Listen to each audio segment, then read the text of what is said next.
नमस्कार दोस्तों, मेरा नाम है संजय। आज हम कक्षा 12 भूगोल तृतीय क्रियाकलाप व चतुर्थक क्रियाकलाप देखने वाले हैं। तो ये एक ही चैप्टर है, तृतीय क्रियाकलाप और चतुर्थक क्रियाकलाप। इसको मोस्ट इंपोर्टेंट क्वेश्चन देखने वाले हैं। यदि आप चैनल पर नए हैं तो चैनल को सब्सक्राइब कर दीजिए और वीडियो को लाइक कर दीजिए, जिससे आने वाली वीडियो की नोटिफिकेशन आपको मिलती रहे। नहीं तो आपको वीडियो ढूंढनी पड़ेगी। तो चलिए शुरू करते हैं। तो आपका पहला इंपोर्टेंट प्रश्न है कि निम्न में से कौन सा तृतीय क्रियाकलाप है। तृतीय क्रियाकलाप कौन सा है? तो इसमें देखो, खेती हो गई, ये प्राथमिक में आता है। व्यापार इस सेवा सेक्टर में आता है। आखेट किस में आता है? प्रथम यानी प्राथमिक क्रिया में आता है। और व्यापार किस में आता है? सेवा सेक्टर में आता है।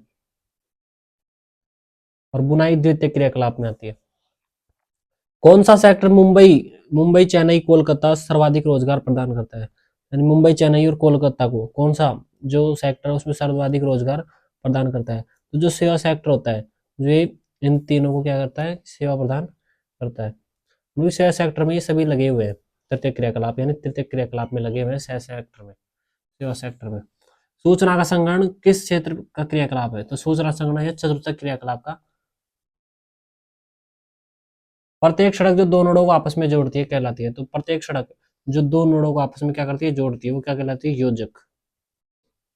पांचवा प्रश्न आपका, उच्चतम निर्णय लेने की क्रिया किस क्रियाकलाप में आती है? तो मोस्ट इंपोर्टेंट क्वेश्चन है। तो उच्चतम निर्णय किस में लिए जाते हैं? ये लिए जाते हैं पंचम क्रियाकलाप में। फुटकर व्यापार किसे कहते हैं? मोस्ट इंपोर्टेंट क्वेश्चन है, कई बार आया हुआ है एग्जाम में। तो वे व्यापारिक क्रियाकलाप जो उपभोक्ताओं को वस्तुओं को प्रत्यक्ष रूप से अंतिम रूप में विक्रय करते हैं, फुटकर व्यापारी कहलाते हैं। अब देखो, इसको ऐसे समझो, जैसे किराने की दुकान है। अब किराने की दुकान पे क्या आता है? जो फुटकर व्यापारी किराने की दुकान पर जो बैठते हैं, हम सामान लेकर आते हैं, तो वो होते हैं फुटकर व्यापारी। और वो क्या करते हैं कि थोक व्यापारियों के पास, इन थोक व्यापारी थोक में माल ले जाते हैं और उस माल को अपनी दुकान में ले जाते हैं अपने। और यहाँ पर क्या करते हैं? उसको बेचते हैं। और बेचते कैसे? अंतिम रूप में। यानी कि अब ग्राहक को बेच दिया, जैसे नमक को बेच दिया, तो नमक क्या है? अब दोबारा काम नहीं आएगा। यानी कि वो घर में जाने के बाद वो क्या होगा? खत्म ही होगा सीधा, उसका उसका कोई प्रयोग नहीं होगा। तो ये क्या कहलाता है? फुटकर व्यापार कहलाता है। निम्न में से किस संस्था द्वारा द्वार से द्वार सेवा प्रदान की जाती है? अब द्वार से द्वार जो सेवा है वो फुटकर व्यापार में ही होती है। अब फुटकर व्यापार जैसे कि हम, क्या होता है कि ये गए कहाँ पर? किराने की दुकान पर। तो की दुकान से क्या लेकर आए? सामान लेकर आए। तो उसी प्रकार क्या है कि द्वार से द्वार भी फुटकर व्यापारी ही होते हैं। जैसे हमने क्या किया कि फुटकर, जैसे कि डिलीवरी बॉय है, मतलब कि पार्सल मंगवाया, क्या मंगाया कि एक कपड़ा मंगवाया, मतलब पहनने के लिए क्या मंगवाया? कपड़ा। और उस कपड़े को मंगवा लिया किससे? डिलीवरी बॉय से, यानी पार्सल से मंगवा लिया। तो वो क्या करेंगे? उस कपड़े को पहनेंगे। और पहनने के बाद वो क्या है? अंतिम वस्तु होगी हमारे लिए। तो क्या हो जाएगी? ये फुटकर व्यापार के अंतर्गत आती है। तो अगला मोस्ट इंपोर्टेंट क्वेश्चन है, अंकीय विभाजक क्या है? ये पार्ट का सबसे मोस्ट इंपोर्टेंट क्वेश्चन है इस साल के लिए। तो सूचना और संचार प्रौद्योगिकी पर आधारित विकास से मिलने वाला लाभ पूरी पृथ्वी पर असमान रूप से विस्तृत है। मतलब कि जो सूचना और संचार है, मतलब संचार के जो साधन, टेलीफोन ये हो गया ना, तो सभी जगह समान थोड़ी है। मतलब कि बहुत सारे देश है जो इन मामलों में क्या है? बहुत ज्यादा आगे निकल चुके हैं, यानी सूचनाओं को प्राप्त करने में, यानी सूचनाएं आसानी प्राप्त की जा सकती है। जैसे कि हम किसी भी सामान को यदि मंगवाते हैं, तो यदि वो 2-4 दिन में आता है, और कई बहुत सारे स्थान है वहां पर जो एक दिन में यह सामान आ जाता है। तो ये क्या होता है कि संचार के साधन, मतलब कि परिवहन के साधन भी हो सकते हैं, कुछ भी हो सकता है इसमें।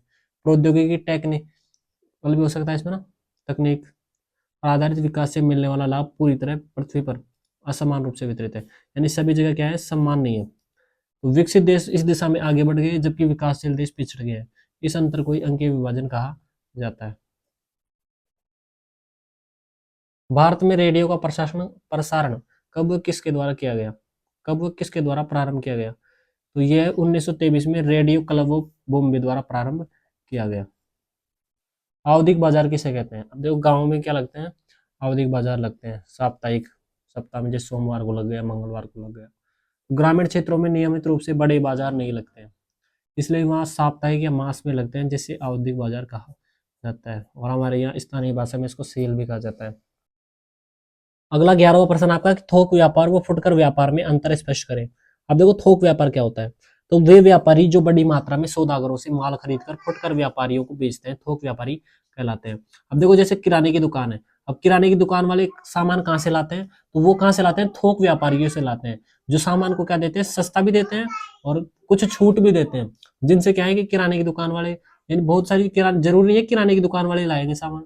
बहुत सारी, जैसे कोई मिठाई की दुकान होगी, तो मिठाई से रिलेटेड जो सामग्री होती है वो क्या होते हैं, वो उन थोक व्यापारियों से लाते हैं जो सामान रखते हैं, जिस प्रकार की जरूरत है उस प्रकार का सामान उसी अनुसार रखा जाता है। तो जैसे किराने की दुकान का उदाहरण लें तो ये क्या है, थोक व्यापारी के पास से सस्ते भाव में लाएंगे और सस्ते भाव में लाकर अपनी दुकान पर लाकर बेचेंगे।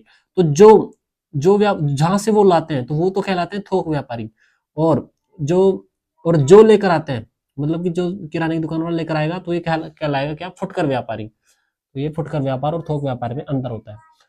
अब देखो फुटकर व्यापार देखें तो क्या होता है, ये वे व्यापारी होते हैं जो थोक व्यापारियों से माल खरीदकर अंतिम रूप में ग्राहकों को बेचते हैं, फुटकर व्यापारी कहलाते हैं। अब जैसे कि किराने की दुकान है, अब किराने की दुकान क्या, फुटकर व्यापारी होता है, वो थोक व्यापारी के पास से क्या लाएगा, सामान लाएगा और जन ग्राहक को बेचेगा। अब मैं गया क्या फुटकर व्यापार के पास, फुटकर व्यापारी के पास गया और वहां पर जाकर मैंने क्या लिया, नमक ले लिया। तो एक नमक की थैली ले ली मैंने और मैं उसको क्या लेकर आ गया, घर पर लेकर आ गया। और घर पर क्या बन रही थी, सब्जी, और सब्जी भी बहुत ज्यादा बन रही थी। तो उस नमक को मैंने क्या कर दिया, पूरी सब्जी में मिला दिया। अब मिलाने के बाद क्या, वो नमक क्या हो गया, खत्म हो गया। तो वो क्या होता है कि अंतिम रूप में ग्राहकों को बेचते हैं, यानी कि अब जो नमक होगा अब वो दोबारा नहीं आ सकता, मतलब कि अंतिम रूप में बेचते हैं ये। मतलब कि अंतिम रूप का मतलब ये होता है कि अंतिम रूप में बेच रहे हैं, मतलब कि इसका उपयोग दोबारा नहीं हो सकता। अब ये नमक है तो ये इसको सब्जी में डालने के बाद दोबारा तो नमक बनाया नहीं जा सकता, निकाला नहीं जा सकता। तो ये क्या होता है, अंतिम रूप होता है। अगला मोस्ट इंपोर्टेंट क्वेश्चन है कि पर्यटन को प्रभावित करने वाले कारकों को स्पष्ट कीजिए। अब देखो पर्यटन कैसे प्रभावित होते हैं, अब देखो तो दो कारक देख रहे हैं हमने, मांग और परिवहन। तो जब लोगों के पास छुट्टी के समय खाली वक्त होता है, अब जब लोगों के पास जब खाली समय होता है तो क्या करते हैं, तब ये छुट्टियां पर्यटन की मांग को बढ़ाती है। अब देखो जैसे हम ही है, हमारे ऊपर ही लोग, तो जब क्या होता है स्कूलों की छुट्टियां आती है, गर्मियों में जब स्कूलों की छुट्टी आती है तो लोग क्या होता है, घूमने के लिए जाते हैं, अपने मम्मी पापा से बोलते हैं और घूमने के लिए जाते हैं। और आजकल चक्काचौंध भरी इस दुनिया में परेशान होकर घूमना फिरना पर्यटन की मांग को बढ़ाता है, यानी पर्यटन क्या करता है, बढ़ाता है। बच्चे होंगे ये सोच रहे होंगे कि पर्यटक क्या होता है। अब देखो पर्यटक क्या होता है, जैसे कोई बड़ी बढ़िया घूमने वाली जगह मान लो, जैसे भानगढ़ है, तो भानगढ़ में जो लोग घूमने के लिए आते हैं, यानी कोई भी बढ़िया ऐतिहासिक जगह मान सकते हो, तो वो क्या होता है, पर्यटक होते हैं। और क्या होते हैं, पर्यटक। तो ये इस प्रकार से पर्यटक होते हैं। अब देखो दूसरा कारक है कि परिवहन। तो जिस प्रकार से परिवहन साधनों में लगातार विकास हुआ है उसी प्रकार लोग कम समय में एक देश से दूसरे देश में क्या कर लेते हैं, घूमने के लिए आ जा सकते हैं, उनको कोई भी परेशानी नहीं होती है। अब देखो परिवहन के साधन क्या होते हैं, जैसे कि कार मोटरसाइकिल ये फलाना ठिकाना होता है ना, तो ये क्या होता है, परिवहन के साधन होते हैं। तो हवाई जहाज भी चल गया आजकल, तो हवाई जहाज के चलने से क्या होता है कि एक स्थान से दूसरे स्थान पर आसानी से आ जा सकते हैं। जिस प्रकार से परिवहन साधनों में लगातार विकास हो रहा है उसी प्रकार, यानी परिवहन साधन पहले क्या था कि साधन नहीं थे, तो साधनों की वजह से क्या है, लोग एक स्थान से दूसरे स्थान पर घूमने के लिए जाने में क्या होती थी, प्रॉब्लम्स होती थी।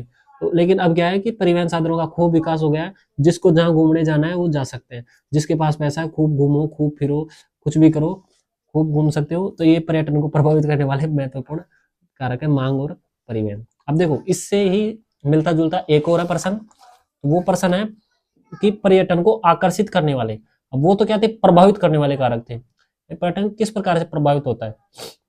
अब ये आकर्षित यानी पर्यटकों को कौन आकर्षित करता है, यानी जो पर्यटक घूमने वाले लोग हैं उनको कौन सी चीजें आकर्षित करती है।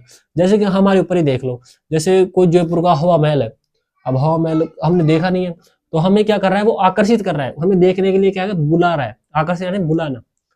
अत्यधिक ठंडे तथा, अब देखो जलवायु, पहला कारक है जलवायु। तो अत्यधिक ठंडे तथा मरुस्थल प्रदेशों में जनसंख्या कम घूमना पसंद करती है। अब देखो जहां पर ठंडे, अत्यधिक बहुत ही ज्यादा ठंडे प्रदेश होंगे वहां पर क्या है जनसंख्या, और जहां पर मरुस्थल गर्म रेत ही रेत है वहां पर भी जनसंख्या कम घूमना पसंद करेगी। और कहाँ घूमना ज्यादा पसंद करेगी, समकारी जलवायु। अब समकारी जलवायु वाले क्षेत्र क्या होता है कि जहां पर ना तो गर्मी पड़े और ना ज्यादा सर्दी पड़े, बिल्कुल सुहावना मौसम हो, सदाबहार, मजा आ जाए, सदाबहार मौसम हो। तो उन जलवायु वाले क्षेत्रों में क्या है कि लोग अत्यधिक घूमना पसंद करेंगे। अब देखो भूदृश्य, अब देखो दृश्य वाला होता है आकार, भूमि यानी भूमि का आकार। तो भूदृश्य भी पर्यटकों को आकर्षित करने वाला महत्वपूर्ण कारक है, क्योंकि जिस जगह पर पर्वतें होती है, झील, समुद्री तट, ओहो, तो आदि क्या है पर्यटकों को प्रभावित करने वाला महत्वपूर्ण कारक है। अब देखो जहां पर झील होगी तो झील भूमि पर ही होती है, कोई आसमान से तो उड़ के आती नहीं है झील से पानी। समुद्री तट भी जमीन पर ही होता है, भूमि पर ही। और क्या होता है, पर्वत भी भूमि पर होते हैं, तो आसमान में तो लटके हुए होते नहीं है। तो पर्यटकों को प्रभावित करने वाला महत्वपूर्ण कारक है। तो ये क्या है, पर्यटकों को यानी कि जो घूमने वाले लोग हैं उनको आकर्षित करता है, अपनी ओर बुलाता है। अब तीसरा, इतिहास। तो किसी क्षेत्र का इतिहास भी लोगों को आकर्षित करता है, जैसे कि पुराने किले हो गए। पुराने किले लोग अत्यधिक लोग देखना पसंद करते हैं। मंदिर हो गए, किले मतलब फोर्ट, महल हो गए आदि, क्या है कि लोगों को आकर्षण का केंद्र बना हुआ है। अब देखो संस्कृति। अब देखो जैसे कि हम अपने जयपुर की मान लो, जयपुर की मान सकते हो, या फिर मैं जयपुर का एक उदाहरण दे रहा हूँ। जयपुर में गणगौर का त्योहार मनाया जाता है। तो गणगौर पर क्या है कि जो राजस्थानी महिलाएं होती है वो क्या करती है, अपना नृत्य दिखाती है। और उस नृत्य को देखने के लिए, जो गणगौर प्रसिद्ध है जयपुर की, उस नृत्य को देखने के लिए बाहर देश विदेश से क्या आते हैं, लोग देखने आते हैं। तो किसी देश की संस्कृति भी पर्यटकों को आकर्षित करती है, जैसे जयपुर की गणगौर हो गई, महत्वपूर्ण है। अब परिवहन की विधाएं कौन सी है? विधाएं का मतलब परिवहन किस प्रकार, किस किस के माध्यम से हो सकता है? तो ये होता है स्थल के माध्यम से। अब देखो जैसे कि हम अपने अपने लेवल से ही समझे। जैसे पहले क्या था, खेत में पानी दिया जाता था पहले, तो पहले पाइपलाइन तो थी नहीं, तो धोरे बनाए जाते थे। क्या बनाए जाते, जमीन पर खोद कर क्या बनाया जाता, एक नाली सी बनाई जाती है, जिसके द्वारा क्या है, खेत में आसानी से पानी पहुंच सकता है। तो इस तरह से होता है जल। अब जल भी हो सकता है, जल के द्वारा परिवहन हो सकता है, जैसे कि जैसे बस के माध्यम से भी हो सकता है परिवहन, स्थल पर ही होगा, बस स्थल पर ही चलती है। तो अब देखो जल के माध्यम से परिवहन कैसे होता है। अब जल, जैसे कि जल है, समुद्र है, और यहाँ पर दूसरा शहर है और यहाँ पर दूसरा शहर है, तो ये क्या, नाव के द्वारा यहाँ से यहाँ क्या है कि जा सकते हैं परिवहन साधन। और वायु हो गई, हवाई जहाज वायु में चलेगा, रोड पर तो चलेगा नहीं। पाइपलाइन, पाइपलाइन के द्वारा परिवहन हो सकता है। अब देखो किसका परिवहन होगा पाइपलाइन के द्वारा, जैसे कि पेट्रोलियम है, पेट्रोल है, तो पाइपलाइन के द्वारा एक स्थान से दूसरे स्थान पर ले जाया जा सकता है, एक देश से दूसरे देश, मतलब पाइपलाइन के द्वारा परिवहन करना संभव है। तो यदि आपको वीडियो पसंद आई हो तो लाइक कीजिए और कमेंट करके मेरे को बताइए ये वीडियो आपको कैसी लगी। और तब तक के लिए जय हिंद, जय भारत।